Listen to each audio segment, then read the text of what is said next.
So if you could just start us off, each of you, with telling us a little bit about who you are, the organization that you represent, and the mission of your organization, and then we'll get a little bit more into your personal journey getting to early childhood education, but let's start with just who you are, what your role is, and what the mission of your organization is. Sure. So my name is Jen Bailey. I'm the Executive Director of Reach Dane. Our organization serves over 1,000 children in Dane and Greene counties, mostly in Dane, all of whom are low-income children and families. I've been with the organization for 7 years now, and I've been the Executive Director for 2. Some days it feels like 200. Some days it feels like 2 minutes, but it's wonderful work, and have been in the field for about 20 years. Thank you. Thank you for inviting us to be part of this panel. And first of all, I would like to thank you, Dean Shim and Larissa and Maribeth, organizing Prenatal to 5 Summit. That was wonderful. And then continuing your efforts to get us together so we can do our best to support all children and families in our communities. I am the Director of Office of Campus Childcare and Family Resources here at UW-Madison campus. And this is my 3rd year in this role. Before I walked into this role, I was a director of UW Whitewater, Madison College, Children's Centers, and before then I was a preschool teacher at Eagles Wing here at UW-Madison campus. So one of my office goals or missions, I should say, is to support UW-Madison students on our campus with childcare needs. This includes the scholarships we provide to cover the cost of childcare, and then parent programming and support that we surround our students with children to ensure their success here at UW-Madison. So you've said a little bit, each of you, about your career history. However, I think a lot of folks in the audience might be interested to know more about why this is your chosen work, maybe what originally inspired you to pursue it, maybe even a little bit about your education and how that led not only to probably being in early child care contexts, I'm assuming at a more on the ground level, but then sort of maybe a little about how that changed for you to become a leader of an organization that offers these services, and anything else you can just reflect on that might paint the picture for us a little bit of your personal and professional journey to get to this point. Sure. So Jen, start us out. So I ended up in the field by accident, as I think many people do. I have a master's degree in social work from here at UW-Madison, and my original life plan was to become a therapist after finishing that degree. When I graduated, I took a position as a home visitor for an early Head Start program, which I thought would be a nice short-term job for a little while I had very young children at home, and it was family friendly, and of course fell in love with the mission and the wonderful work that was happening in that program, and ended up moving on to manager level positions, worked for a statewide training and technical assistance grant for a while, and when that contract ended, found my work at Reach Dane. So it's been a journey, and I think it's fair to say that I'm very passionate about the work and can't imagine having done anything else. Wonderful. And I love how your story illuminates various aspects of the School of Human Ecology. I mean, I know that your role then must also include a lot to do with nonprofit management. Absolutely. And working with public sector stakeholders. Yeah. And that you come from the social work background, I think already signals the way that this work has to do with families and community as much as it has to do with individual children in the classroom. Yeah. So I hope we'll get into that a little bit more. Most definitely. Okay. And Cigdem, how about you? Well, I knew I wanted to be a teacher when I was 5, when I started kindergarten. I just admired my teacher so much, and I knew what I wanted to be. She was so nurturing and so supportive that allowed us to be who we can be and reach our full potential. I was so inspired by that. Even after high school, my parents have business background, so they encouraged me to try business school. So I went to business school for a year, but it didn't feel right. So I knew that I am an educator by heart. So then I started going to School of Education, birth through third grade license. But when I was doing my internships at the university campus at that time, I was just so inspired by the young children discover their world and how they are so in the moment. I find the birth through 5 really, I found my niche, the age group that I wanted to be, I wanted to work with. And throughout my career, as I mentioned, I started my teaching career at Eagles Wing. During that process, it just things naturally happened. I had an opportunity to work all age groups. After a while, people started asking me if I was interested in being in a leader, director roles. So it's just the opportunities for different leadership roles became available, and I was fortunate to be selected for those positions. And while I was in those positions, I tried to do as much as I can, share with our professional development has become also my passion to offer different opportunities for our teachers to excel and fulfill their reach potential. Any way that I could do to support that became very important to me, but also parent education, offering different opportunities for families to come and learn what they can do with their children to support their development became very important to me as well. And as these things were happening again, opportunities presented itself, and I found myself in those positions, and I feel very fortunate. So I want to get a little bit into the ecology and the realities of the children that you serve, but I want to see if maybe we'll get Carol in on that discussion. And both of your comments triggered for me a thought about something that I think here at a university, we're thinking a lot about. What does the science say about children in this very particular stage of life, and what the implications are for brain science and the impact of these early experiences. And I'm wondering if you can enlighten us a little bit about what that science or the translation of that science looks like right now for educators in your institutions or in the field of early childhood education. You know, I'm sure there are many people in this room who have read articles about that or even taken entire classes on this topic, but I would be interested to know how much of that information is affecting the way that your teachers look at their job. Do they have time to even think about the science? Where are they getting that professional development? How does that inform the work right now? Hello, it's Carol. And perfect. Carol is going to get settled in and join us, and we'll address this particular question, and then we can find out more about the kids at all 3 of your schools. Take your time, Carol. We're going to let these two answer one question while you get settled in and get your bearings. Go ahead. Yeah. So I think I have several thoughts. First of all, I think it really impacts as an agency how we're making program level decisions. So for example, right now, most of the funding that our agency has is to be able to serve 3 to 5 year olds. And what we know from all of the brain science is that it's really, really important to be able to intervene and start supporting children and families as soon as possible. So we as an agency are trying to make a conscious shift to be able to serve more children ages 0 to 3, ideally to be able to serve prenatal families. And of course, there's funding attached to that. You know, services for the littlest ones are more expensive, and there's constraints. But that's an active plan that we are working on because we know it's super important to be able to get the outcomes that we really want to see. I think our teachers have been very fortunate, and Cigdem can certainly speak to this, to have a lot of training on best practices, on implementing developmentally appropriate curriculum. So I think there's been a lot of focus and training around that over the last few years, just based on what we know from that brain science. Thank you. And my office, we try to provide variety of options for our teachers. We also have mini grants that they can apply to go to any national or international conferences. if they see benefit to improve their practices in their classrooms.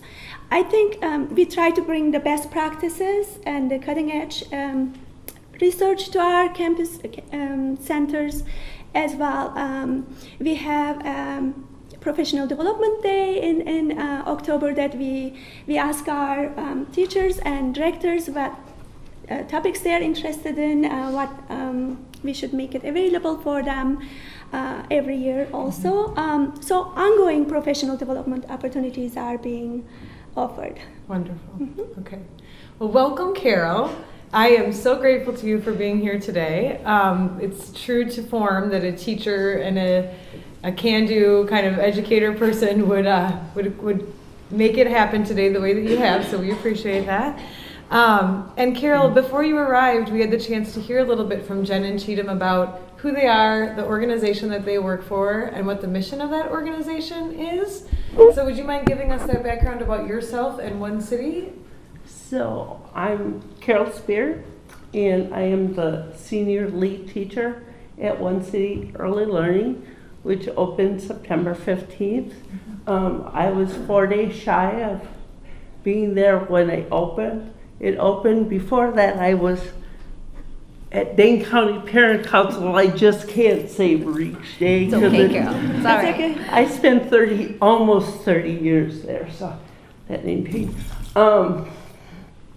So One City's goal is to get children ready for kindergarten or public school experience, and not only reading ready, but overall. And as we've grown the last 3 years, a lot of it is looking at that social and emotional, and we, Colleen founded One City because of the lack of quality childcare on the south side of Madison, and to help children that are from low-income families have a quality childcare experience. So that's what we're trying to do right now.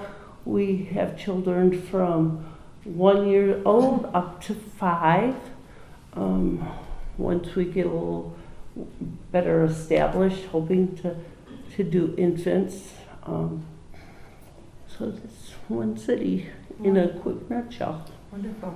And the other thing that the other panelists had a chance to talk a little bit about, which I'm very curious about your journey, is how they got to this field, the role that they're in now. It sounds like you have a number of years under your belt in this field. Maybe you could tell us about that. So in 1987, I graduated from this fine university, and my goal was to work in 4-H extension with youth. And through my campus journey, even though I was supposed to be planning programming for children, all my electives in the School of Agriculture was supposed to be more horse science, poultry science, ag classes. And I broke the mold and said, no, I want to take child development classes. So I was, at that point, the university didn't talk to other schools. So if I would have known that I could go one more semester, take student teaching, I would have had a double degree, but I didn't know that. So I had a lot of loans and found out that if you got hired by an agency that served high income or high needs families, that you could get loan forgiveness. So I got hired at Dane County Parent Council as a teaching assistant, and I was only going to stay there 5 years because my loan would have been totally paid off. And in September of 2015, 5 years ended, 30 years later. So, and through the almost 30 years at DCPC, I was everything from teaching assistant up to a site director and almost anything else asked. 9 weeks as a cook, so. Wow. Like I said, Been attitude, there. that can-do attitude permeates the field. Okay, so I want to just sort of frame then the institutions that we're talking about here, the organizations that we're talking about, and then really dig into who are these kids, what are their lives like, where do they come from before they come to school, and where do they go home to afterwards. So just to frame again, we have Reach Dane, which serves multiple sites in 2 counties. Yep. Specifically, though, I think with funding to provide Head Start programming, which means is there an income requirement, or is there a filter in that sense as to who's eligible for this program? Correct. So we actually have 4 different programs. We have Head Start, which is the preschool program that is income-based that many of you are aware of. Early Head Start, which serves the littlest ones, which also has an income requirement. We also have child care programs that are separate from our Head Start and Early Head Start programs, and then Satellite Family Child Care, which provides accreditation to family child care providers in the city of Madison. Okay, great. So this is great framing. And then Cigdem's Yes. care centers are based here on campus. So that's Yes. going to be kind of a different setting. It's university-based, and maybe you can just Yes. quickly mention maybe how many kids you serve or what the different sites are. Yes, UW-Madison has 3 campus centers, and one is Spoehr Preschool Lab, and one is Eagles Wing University Housing and Wiseman also. But through our office, we have contracts with 2 children's centers, Bernie's Place and Little Chicks, are also serving student families. Okay, great. And then Carol, you mentioned that this One City is a new organization. It is a 501c3 nonprofit independent organization.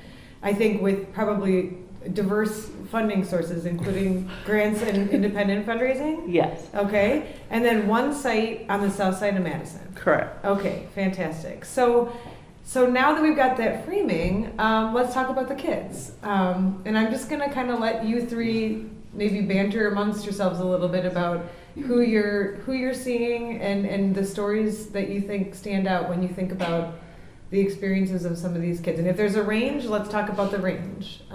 Anybody want to kick us off? Well, I think we're unique in the sense that almost all of our families are at or below the federal poverty guidelines. So just to kind of put that in perspective for you, if I'm a single parent and I have 1 child and I'm working at McDonald's, I would likely be over income for our programs. So we are truly serving the neediest of the needy and the poorest of the poor. I think one of the biggest shifts that we've seen, particularly here in Madison in the last few years, is a huge explosion in the number of families with young children who are homeless. Last year, 32% of the babies that we serve were homeless at some point in the program year. We have families living in bushes outside of churches. We have a family that we were picking up under a bridge. We have moms who are being discharged from the hospital to a park bench because they have nowhere to go. And the shelters are doing everything they can, but they're at capacity. So I think the families that we're serving are often in crisis. They often have a lot of emergency needs that need to be attended to. So it's our goal as an agency to really wrap those children and families in a comprehensive system of support. It's not just the early childhood education piece, but it's the family services supports to help them get stability. It's making sure they go to the doctor. It's actually taking them to the dentist so they can get the dental treatment that they need. It's the mental health services because many of them have been through traumatic experiences. And I think oftentimes in the work that we do, that I'm sure will be echoed by these 2 as well, there's the beautiful moments where you've made a difference and you see a family find stability and wonderful outcomes, and there's also the moments that break your heart. And it's those beautiful moments that we hang on to and I think keep all of us in this field. What a wonderful way also to illuminate what Prenatal to 5, I think, is really trying to get at, which is that it's not just about isolated institutions. I mean, if that mom can't get to the school, Yep. You know, we Absolutely. can't even serve that child with great early childhood education. Exactly. What do you see at your sites? I will just share in a moment, but first of all, I think that's a really model approach to take care of children and families in our communities. I always share that with you, but I just wanted to share it in front of everybody today. One of the things we do at my office is we manage the CCTAP scholarships, which means the Child Care Tuition Assistance Program. The money comes from the student government to support students with children on our campus. So this way they can have access to enroll, persist, and graduate from UW-Madison. I think it's really meaningful that students supporting students with children to achieve their educational goals. And every year I go present and ask for funds to continue to support our student families. And again, we do a lot of surveys, and they stop by at our office to thank us. And most of the time, they say that without these funds, without these scholarships, they wouldn't be able to have their children in high quality early education programs, and they wouldn't be able to go to school. So that wouldn't be even an option for them. So I think by supporting our families this way gives them equity and access to achieving their educational goals at UW-Madison. And a little bit about our families. Our students, some of them have partners, some of them don't. They are single parents. Some of them have only one child, or some of them have more children. And some of them are working limited a number of hours. Some of them are working full-time. And then they are also taking care of their family and raising their children. And most of them live under poverty level as well.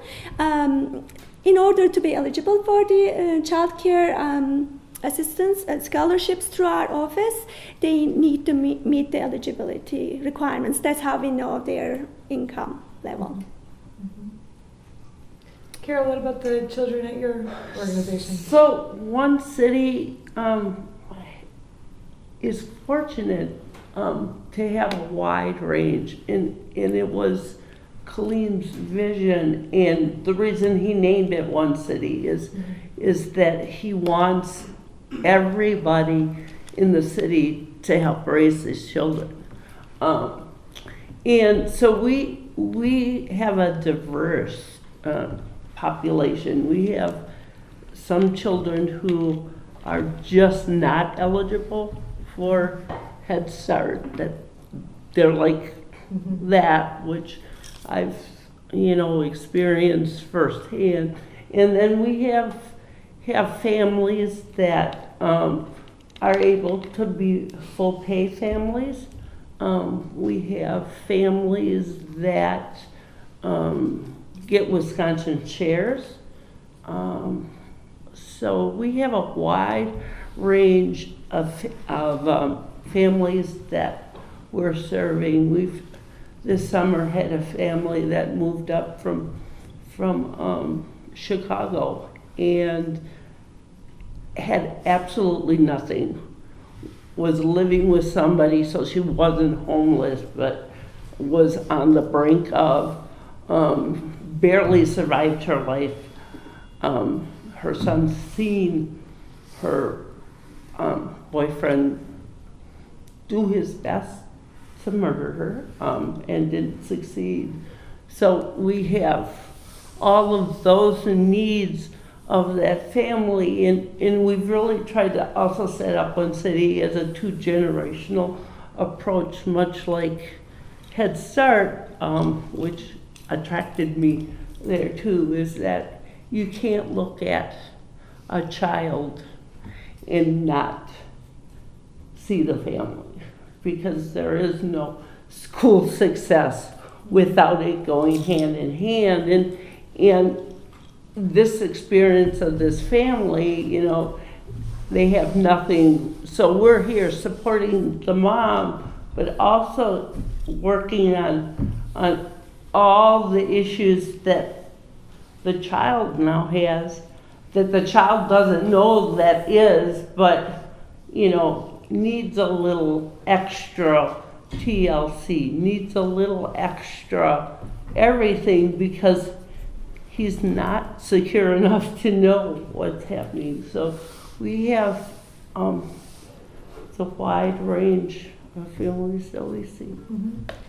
So in the sort of K-12 public school context, I think there's a lot of talk these days about, and maybe this is anecdotal, but I've been hearing a lot about it, about just, meeting those basic needs. So making sure there's really good school food options and things like that, so that you can at least have a better assurance that the basic needs are met before kids can learn in the classroom. And I can only imagine, hearing these stories right now, that even if the stated mission of your organization is to provide early childhood education, but kids are coming in without breakfast or without a coat, that there's an exponentially growing list of things that you probably are not adequately resourced to really provide. Can you talk a little bit, all three of you, in whatever order, about how you're navigating what seems to be a vast list of challenges and additional supports needed to even get at the learning in the classroom? Wow. Coming from a teacher. I think it is. What one city is very blessed at, through a lot of hard work of Colleen, is he has put together a network of community support that will blow a mind away. We had a major fundraising campaign before the end of the year, and I was fortunate enough, and I consider it a real fortune, to be able to watch some of these dollars come in the notes. And we got a donation from a family that we have absolutely no clue how they're connected to one city. And the mother had died, and before she died, she had told her family that she wanted memorials to go to one city because of the work we're doing. And on a hard day, when you have kids that aren't going to be able to go home to a nice cooked meal, or living on a park bench or wherever, or not knowing where they're living, to have somebody in the community recognize and just say it. There's a staff of 12. We were all in tears. And it was just like, okay, we can do it one more day, one more week, because it is a taxing, emotional. As much as we'd love to say that at 5:15 when I leave the building, I let them right there, I don't. It's hard to not wonder what's happening, especially to the very vulnerable ones. And I think what I see across all three of our programs is a commitment to quality and a commitment to meeting the needs of children and families. And the example you were giving around nutritious foods, we as an agency have made a commitment, knowing that many of our families struggle with food insecurity, to having fresh, healthy meals prepared from scratch on site every day. And we could choose to serve chicken nuggets and French fries, which would be cheaper and save us money, but it's that commitment to knowing how important nutrition is for these kids, and knowing that for some of them, those are the only meals that they're going to get that day. And as the executive director, I have to grapple with the financial realities of that. And I think particularly in our Head Start program, there's a misperception that because we have federal grant dollars, that we have all the money in the world. And I am here today to tell you that is not the case. Oftentimes with those grants, you have a cost per child that was created in the late 1960s when that grant was written, that other than a few pennies every now and then has not changed. and the whole wide world has gotten more expensive, and the needs of our children and families have grown as well. So that's something that we're continuing to look at, that I'm charged with. How do we diversify our funding so that we can keep that level of quality we're committed to? Because that's what our children and families deserve.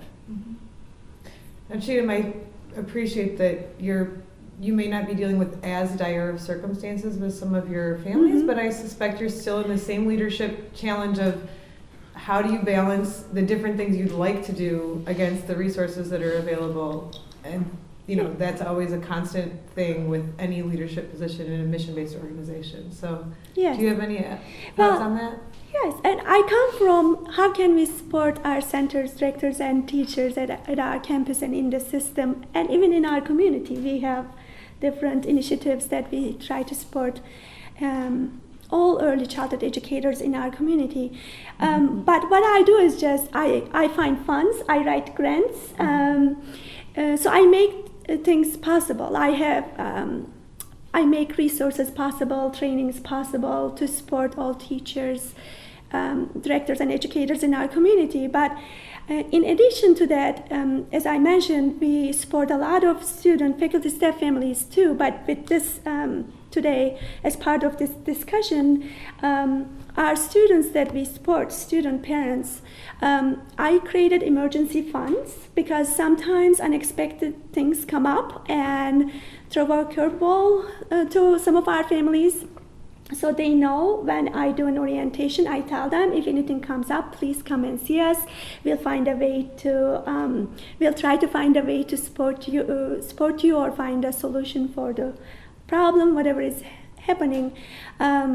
So again, there's also a grant, the federal grant that I wrote and we received. I am always looking for funds or resources that and I can offer it to our early educators and families in our community, on our campus and in our community as well. Great. So with the missions in mind that you share, which have to do with preparing these young children in this critical stage of brain development for their lifespan, and maybe even more specifically for their K-12 experience, we know there are challenges with families, and it feels like we live in a world where the number of supports or the resources available are just seeming more and more lean all the time. But I know many of us in this room have also seen the way that, notwithstanding those circumstances, families can have such incredible assets, and there can be such a natural human power that people use to get through those tough circumstances. So I'm wondering if maybe you could all talk about, on a maybe more hopeful note, where do you see families or children, even with these challenges, being able to move successfully through the early childhood education of their young ones? So at One City, one of the programs that we are actually very proud to bring back to Madison is Families in Schools Together. And I actually, as a teacher at Head Start, was able to pilot Lynn McDonald's program of FAST when I was there and she was starting. And Families in Schools Together is a program where families for 8 weeks come together, and we are now in our 5th cycle of this. And there's a community partner, there's a school partner, there's a parent partner, a coordinator, and we meet as a group, and it empowers the family to be together. They eat a meal together, and then they, after the meal, there's a community song we sing, and then there's family activities they do as a family, and then they can break apart. And I have the fortune of taking all the kids to kids time, and the parents get to have a parent time. So they get to buddy up at first with one parent, and then they all talk. And I think through that program, parents are connecting with each other. They're being able to see what great resource they have in themselves and what they have to offer. Because through the last 4 cohorts of parents, it's amazing that no matter what parent it is, and sometimes you form this family really has it together because they have all the pieces, and they're asking the same question as the parent who you look at is struggling with providing or whatever for their family, and they're together, and there's this thing of, you have that issue, I have, we all have. We've seen a wonderful coming together of families that without FAST probably would never have crossed paths. We have 2 families now who do Head Start in the morning, and then they come in the afternoon. One of these families is struggling with homelessness, and we were celebrating our first year of FAST, and our past FAST parents are there, and this mom has three little ones under the age of 3, and cutest infant ever, no bias, and 2 of the parents helped her through the line, and by doing this, they have formed this relationship, and the one mom who's struggling with homelessness has her daughter with us, but lives on the other side of town, and with work was taking a bus, and was struggling to get there at 5:30 to pick up. This mom picks her daughter up, picks up this little girl, and drives her to the east side almost every night. And they're doing play dates, and they're doing all of this stuff, and I think that's part of that resourcefulness. But sometimes it's having the means to get them together, and to see that amongst all this difference, we're really all the same, and we're all struggling. So that's one thing that I think one city is doing now, that is doing wonderful things for our families, that we really hope FAST is able to grow again in Madison. Wonderful example of the way natural community, maybe with a little bit of a nudge, can be an asset even in these lean circumstances. And I would be remiss not to mention that FAST is actually a partner of the School of Human Ecology in that they are participating in our board leadership program, where we put graduate students on boards. And then they also are a partner of the Center for Community and Nonprofit Studies. We're doing some evaluation work for them. So thanks for that plug for FAST, another partner of ours. Where do you see families having maybe less visible assets, or children having resilience, or the ability to kind of still learn in sometimes very challenging situations? Yeah, I think part of the key is the family services supports that we're able to provide at Reach Dane.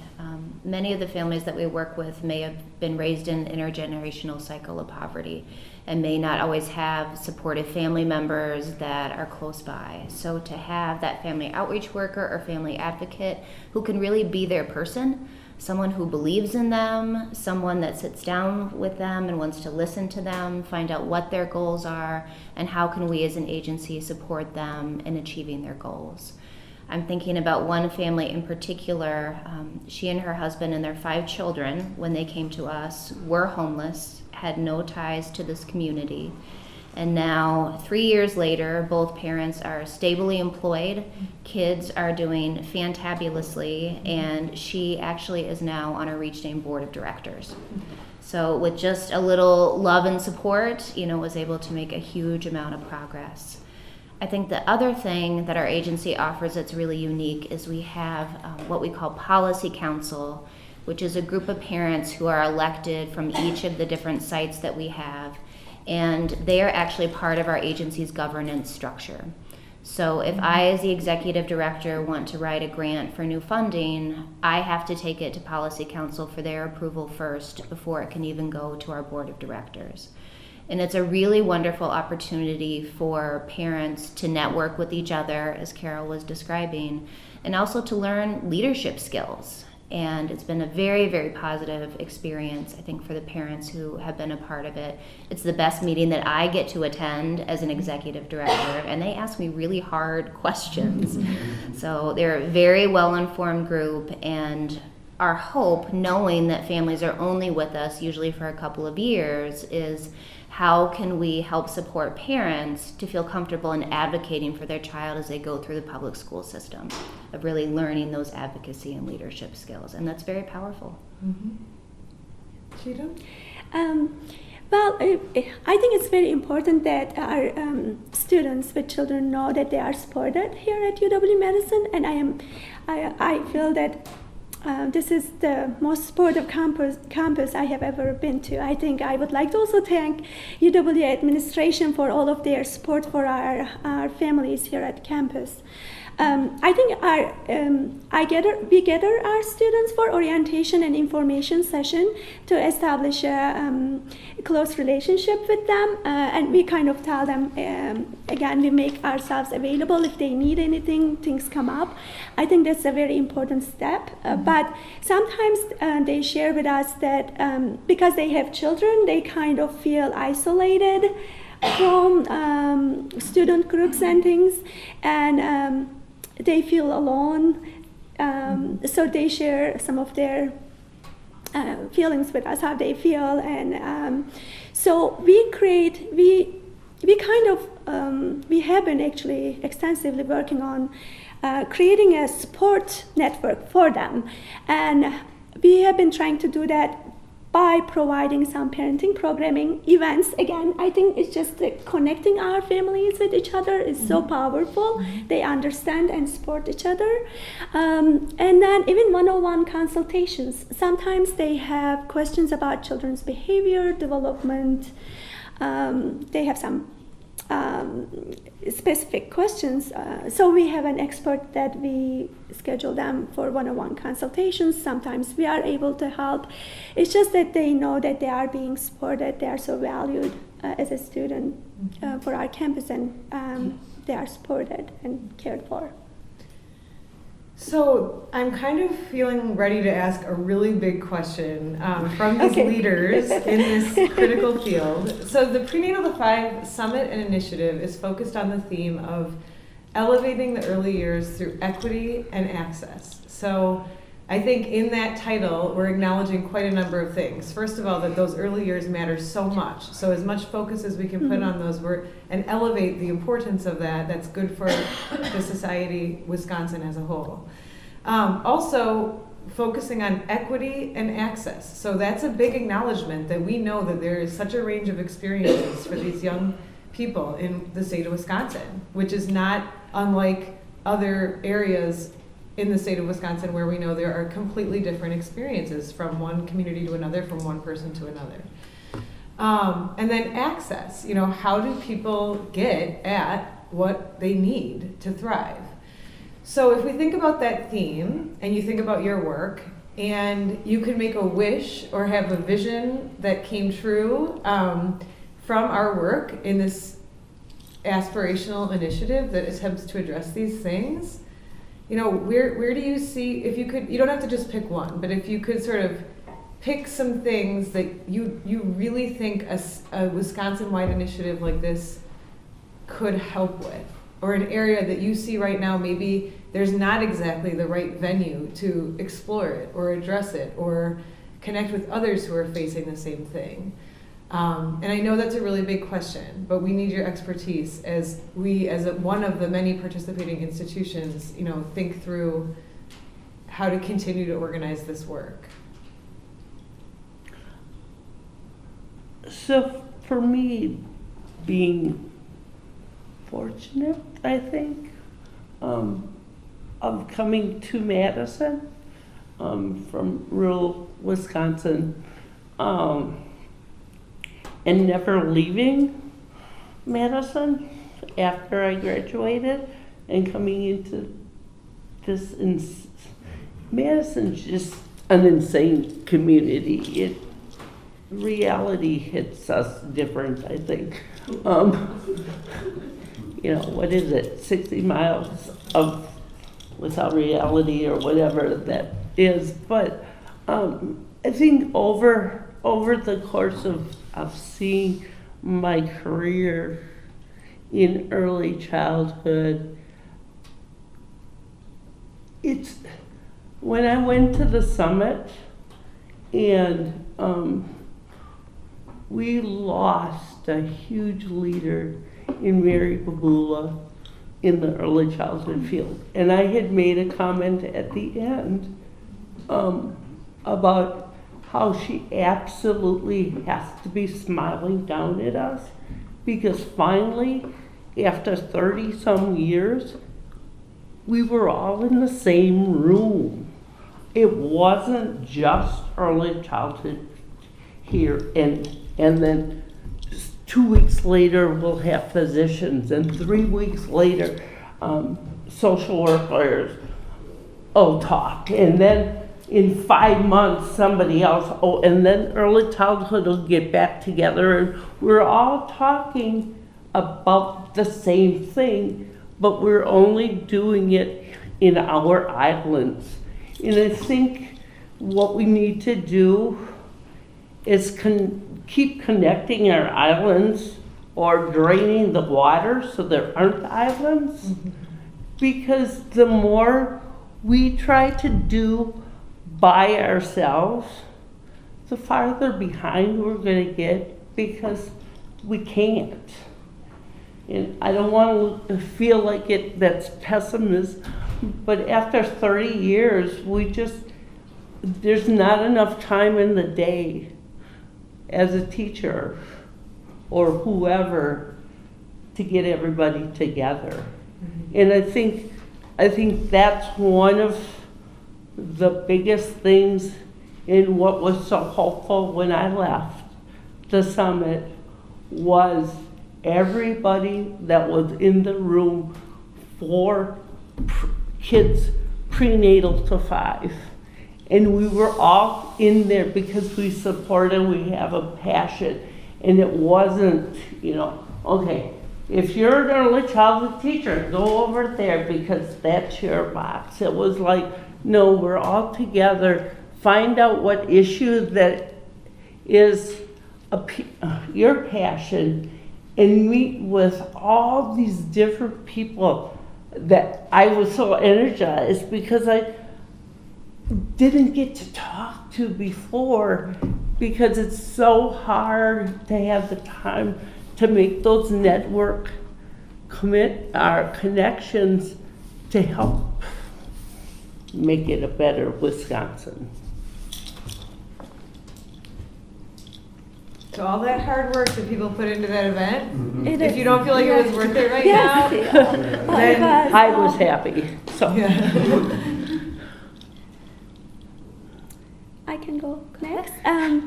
So from my perspective, I'm always trying to create more high quality early care and education programs on our campus in our community, because there's not enough spots for all the children. Mm-hmm. So coming from that perspective, we have a directors caucus. We gather not only our campus centers, but also the campus directors from our community every month. And we have different discussions. And we are planning some events during the week of the young child. What we would like to do is coming from workforce perspective and how early care and education programs are supporting local businesses, their workforce. And plus we have our future workforce in our classrooms right now. So coming from those perspectives, we would like to gather our business owners, CEOs by neighborhood, and the children's centers in their neighborhood at the public library, kind of connect them, see what comes out of it. So I just wanted to share that with you. Maybe that can be a Wisconsin-wide initiative. That's a fantastic thing that has not been brought up that much, but I know for a fact that one of our graduate students who's here right now in our Applied Master's program came from a job in La Crosse at the United Way, where they did a countywide council of employers to address what are the families that work for you needing, and how can we use our collective impact agenda to coordinate with you, which is better for business too, right? Yes. So a really interesting combination of for-profit or employer or workforce development stuff with what the families behind that need, which is a very ecological model. So I'm taking notes about this. That's a great suggestion. And we could draw from the experiences of other regions if it's not already happening here. Great. So mine are big, lofty goals, but I'm sticking with it. I think access is huge. And looking at early childhood programs, there are very few that are able to serve particularly low-income children and families at a high level of quality. We are one of the very few organizations that's a 5-star center that serves almost exclusively low-income children and families. And with all of the talk about brain development and how critically important that is, how do we as a community make sure that all families can access high-quality early childhood programming for their children, I think is critical. I think the other piece that I certainly have to speak to, because I see it and I hear it day in, day out in our centers, is around the level of trauma that children in our community are experiencing and the huge impact that that has on their brain development during the first 5 years. I think if trauma was a physical disease, it would be on the news every night and we would have declared a public health emergency. And it's very frustrating to watch young 4-year-olds struggle every single day to overcome what they have already been through in their short lives. And I would hope that we as a community can commit to making that change. Yeah, and that's an area where I would like all of you to respond to this comment, but I'm throwing it out there that the word trauma is definitely out there. You know, the notion of trauma-informed practices is out there. And actually, we know that it is a disease if you want to look at the physical implications. I mean, there is enough science, I think, to support that it is a physical reality. So I wonder, though, if enough has gelled around those awakenings to trauma, the use of the term about trauma, to really integrate it in an effective way in our systems and our schools. You know, the word is not foreign to people anymore, but is it sinking in? I'm hearing you say that maybe we do need to, there's still a long journey ahead with that. Is that kind of the idea? I think so. Okay. Yeah, and I think for a lot of people, and again as an organization that serves kids primarily from age 0 to 5, many children come to us for the first time at age 4 and are already requiring some pretty significant interventions and supports at that point. Whereas again, if we were focusing earlier, doing more prevention-based work, working with prenatal families, intervening those very early years to wrap families in that comprehensive system of support to hopefully prevent some of the trauma from happening, that would be a wonderful investment. Yeah, I think there's a lot of research that supports just what you're saying, the ACEs studies, all of the research that's out there. We know the impact that it has, and it comes back to we need dollars to invest to be able to make it happen. And the word trauma is out there, I think, and being fortunate enough to have started my early childhood career with Head Start and the amazing amount of training that's happening, I'm now realizing how much it was at the time. Sometimes you are like, oh, it's another one. But now being out of it, it's like, oh, where is it? The staff at His Heart is fortunate that that is always on the table. And it's always, there's always strategies, there's always ways to help the staff there understand what trauma is to children, and also what trauma does to staff. I think sometimes we do trauma-informed care for children, but often we forget that, or it's harder to realize, or whatever, that at some point children grow up and become adults, and that in some of our programs we have teachers and other staff members who have also suffered significant trauma or didn't do it as a child and are now in traumatic situations, and there's the disconnect. It's like out there, but it's not like a real thing for everybody unless you are dealing with children or parents or families or staff where you really have to hit the brick wall that says, whoa, wait a minute, there is something different. So I think the word trauma's out there, but what we do as a community, as field dealing prenatal to 5 with trauma and beyond, is kind of like, but that's the, oh, okay, if I have to. So I don't think we've dealt with it quite as much as, some other things. Well, and I think this idea of prevention of trauma is actually a really new way of framing this, because I think there are Wisconsin-wide programs and things happening even from the state right now about trauma-informed cognitive-based therapy and incorporating that into programs that offer things back to families where we know that trauma is likely to have occurred. But it seems like there's still a whole area where maybe identifying what are the traumas that families and children have been dealing with, and then where do we integrate that back in our communities to avoiding it to begin with. The other thing I'm hearing from your comments are just also about this teacher self-care thing. So even if it's not a trauma from their childhood or a trauma right now, just the vicarious trauma and the stress of this work, and making sure that teachers are well taken care of is another big theme that I think comes up. Yes. So there is so much here. I am energized, I think, in the same way that you were mentioning you were at the Prenatal Defy Summit, because it's so good for us to have these stories come back to us and for us to come to you, hopefully more and more, to make these exchanges. It really breathes life into the work that a lot of us are doing. I want to open it up to the others in the room who have their own perspectives on these issues and expertise, and see if there's questions for the panel from the audience. Just raise your hand if you've got one. As an early childhood educator and also a parent of 2 young children, one of my worries is that while we're doing the work of developmentally appropriate programming and practice, once they hit kindergarten, it's no longer as developmentally appropriate anymore.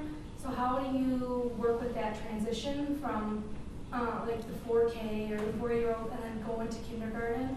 And what transition programs do you help your families then once they are 5 and once they grow out of your programs?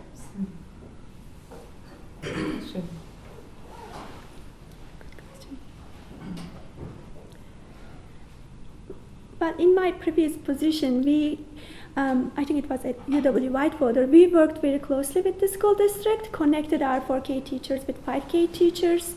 We gathered them together to kind of prepare children and the families for that transition. And then with the permission, we also wanted to share the observations, we were doing focused portfolios at that time. We wanted to share it and kind of pass it on to the kindergarten teacher. We kind of tried to do it that way. And what about with those kids who you were talking about who might already be behind, and so you're kind of trying to catch them up and maybe not even preparing them for kindergarten, preparing them to be people in the world? And how do you also do that and prepare for kindergarten, if that makes sense? I think it does. In both positions I've had, looking at where children come and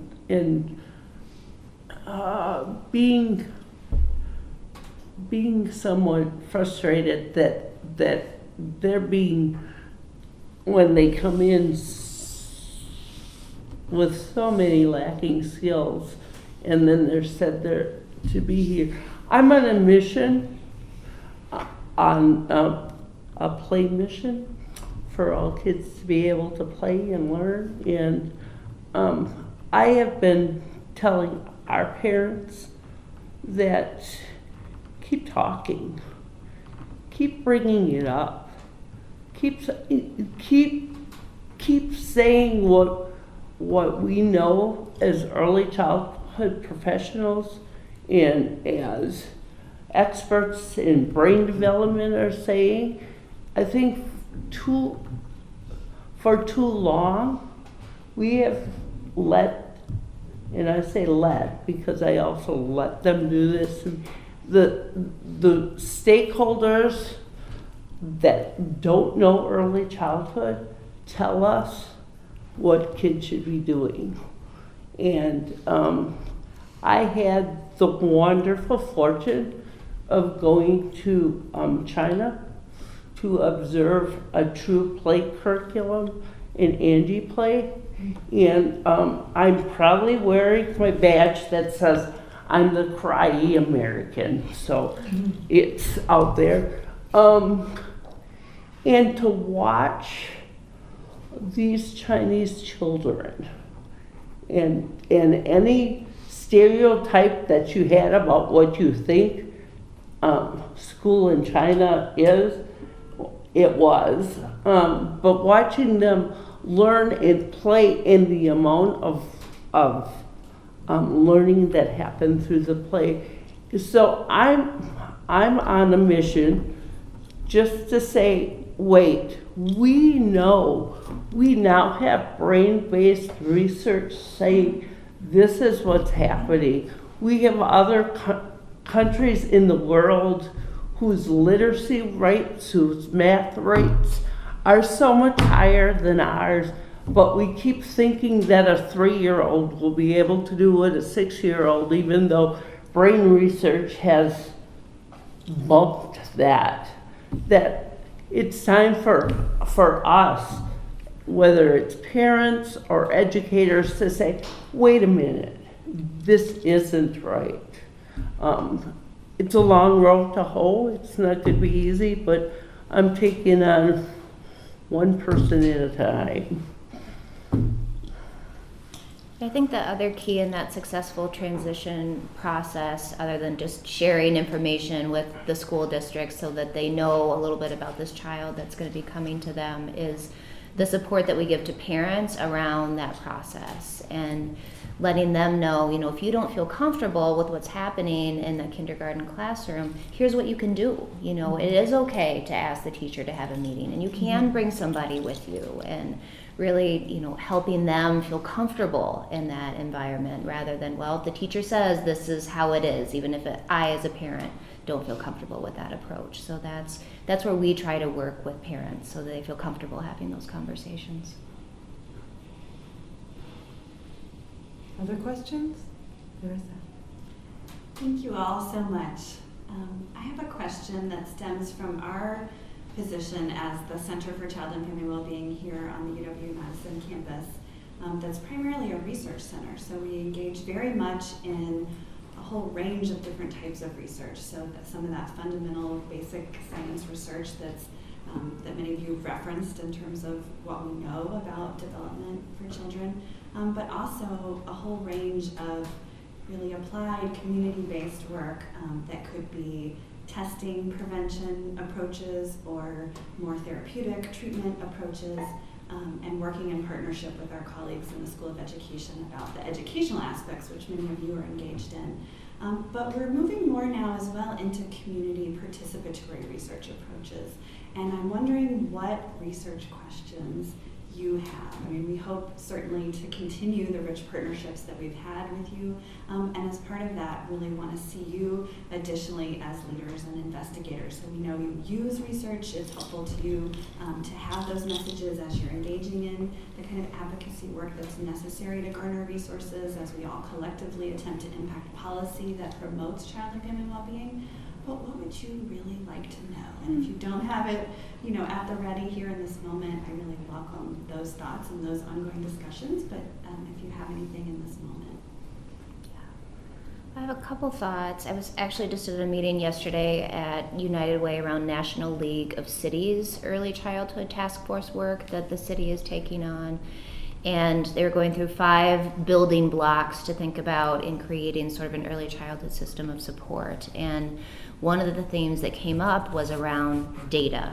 And I think for many of us as organizations, and I can speak from the nonprofit world, we create a lot of data, we collect a lot of data, but we do not have the resources to have sort of an in-house data guru, if you will, that could help us answer some questions that could guide us to quality improvement practices. So, for example, again, knowing the number of children that we serve who've experienced trauma, I would bet dollars to donuts that there's a correlation between ACE scores and developmental outcomes. We don't have a way to know that right now. So, being more sophisticated around the data, and then based on that, where should we really be focusing on our resources as an agency? So what are the practices that we could implement that would best support both children and families? And those are the questions that my inner data geek is dying to answer, but we really need support to be able to do that. And quick plug again for our centers. I mean, we do have scenarios right now like the FAST one that I referenced earlier, where we have evaluation specialists, and graduate students who we can form teams. Usually we have to find some funding, but we can usually do it with reasonable cost, and that is something that I think we're seeing as a growing area, where we can collaborate with community partners for a very targeted reason like that. And then that also can lead to better opportunities for research. Because I think sometimes the research relationship can feel so onerous to start with if you don't just sort of already have that first step complete. Yeah. But did you have other ideas, Cigdem or Carol, about research? Oh, no, that's okay. Mine is just being at one city. Is it really one city? Can we really have a child care program where the whole city is supporting it? And it isn't, that's our thought, our goal, our name is one city, because there shouldn't be a difference between who you are or what you believe, and everybody should help raise and educate our children. So can you do that? And how do you prove it? Can I riff on that question in the research context for one moment and just ask anyone in the room if, it seems like early childhood education is kind of classically segregated. So you have programs that the federal government has said, this program is going to get funding, but you've got to be so far on this end of the spectrum in terms of what resources your family has. And then there are outstanding preschools in Madison where the tuition is more than a family makes in 2 years across town. So what that tends to mean then is that children are learning with other children that are in the same situation as them, facing similar traumas or not. And I hear you talking about one city as a place that envisions the learning together. And I wonder, do we know much about what that dynamic, what the impact of that dynamic is on learning outcomes. Anyone? Is that a research area that we should be understanding better, perhaps? Or Yeah, Colleen had a study or put some effort in and found out that from 0 to 1 to 3, 0 to 3, now I can't remember, that it was $17,000 to have that age group in childcare. You don't pay that much in tuition for a freshman to come here. Yet, when families are the youngest across the board, and then let's go into low-income families who really have nothing, that chunk of money is insane. And we're counting on these to lead us. And where do we want them to lead us? And I'm not going to make a political statement. I'm going to bite my tongue right now. I mean, we do know from some studies, particularly looking at segregation in K through 12 education, that when there's greater racial ethnic diversity as well as greater socioeconomic diversity, that it benefits children, and in particular it benefits kind of white, middle, or upper class children far more than sometimes those families might erroneously believe.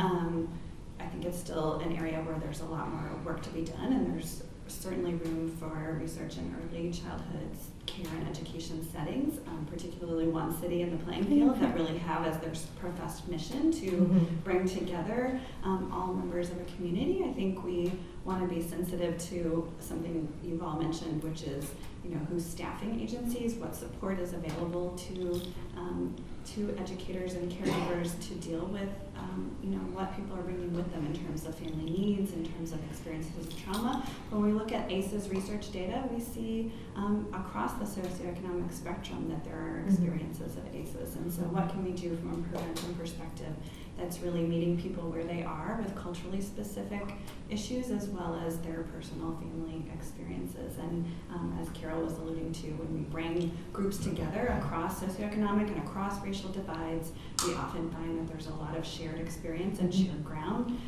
particularly as we're just thinking about child development. There's a lot of points of connection there that can benefit everyone. And we know making that link to workforce development and engaging businesses in this endeavor, given what we know about how costly it is, that people's ability and opportunity to work on really diverse teams, broadly defined in terms of socioeconomic background and racial or cultural differences, leads to more effective, productive teams. And so the end goal, if we think from that sort of broader economic perspective, is met by having this experience, and I would presume from a very early age, but I don't know if those studies have been done or are underway.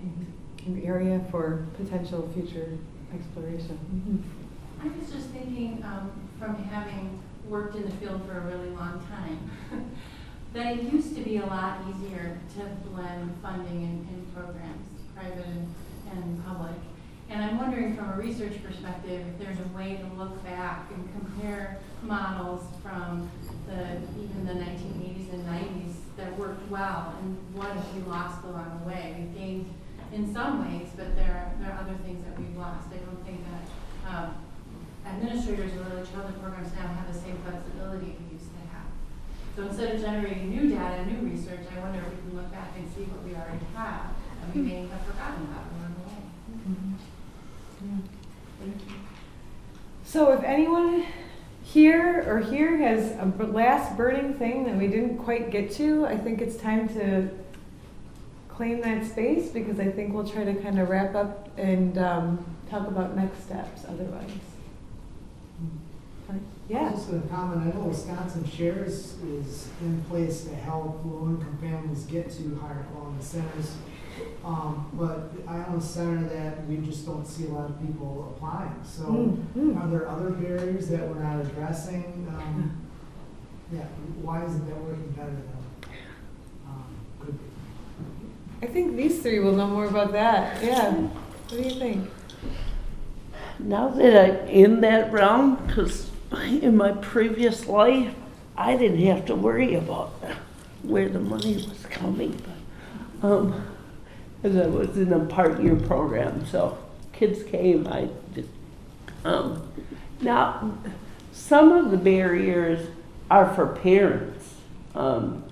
They've now gone to a system which in theory would be good, that they can, it's put on like a debit card, a card they get similar to food stamps, and they authorize it. But parents who aren't good at navigating systems and finding childcare that'll work with that system, it's not easy. And they tend to stay closer to home. Transportation can be an issue. We have several that, you know, they love the program, but their attendance is awful because they can't get there. You know, that was one thing I really appreciated with Head Start, is that barrier was, there were a whole lot of other barriers to get them on the bus, but so transportation, and sometimes it really is the perception of some parents that it's a too snobby place. I don't fit in. I don't see myself at that site. I don't see other parents like me. And I think sometimes, as much as we want to be the best, plus Wisconsin Shares does not pay the whole bill. So parents still have to pay a percentage, a portion of that bill. So the more expensive your care is, the more that parent has to put into the pot too. And when you have a limited amount of funds, and now you're taking for childcare, I know X, Y, and Z is 1,000% better than ABC, but ABC, I don't have to pay a copay. They will take exactly what the state pays me, and I know they're probably not getting the best, but now I have money for gas in the car. Now I have money to feed my family. Now I have money to not live on the park bench. And if you're making those decisions, as much as we want to be at X, Y, Z because it's the best, is it the best when your other basic needs aren't met? So what is the best? What is quality, I think? So. Any other thoughts on access to this type of support? I'd say I agree with Carol. I think navigating the system can be very challenging for families. As an agency, we actually started contracting with the county to have an economic support specialist who's only assigned to our Reach Dane families. And it's actually cost effective for us to do so, because prior to that we had so many families that would lose subsidy and just couldn't navigate the system to get it back. Most child care centers would have shown them the door. We don't do that, but then you're absorbing big financial losses. So I think that's challenging.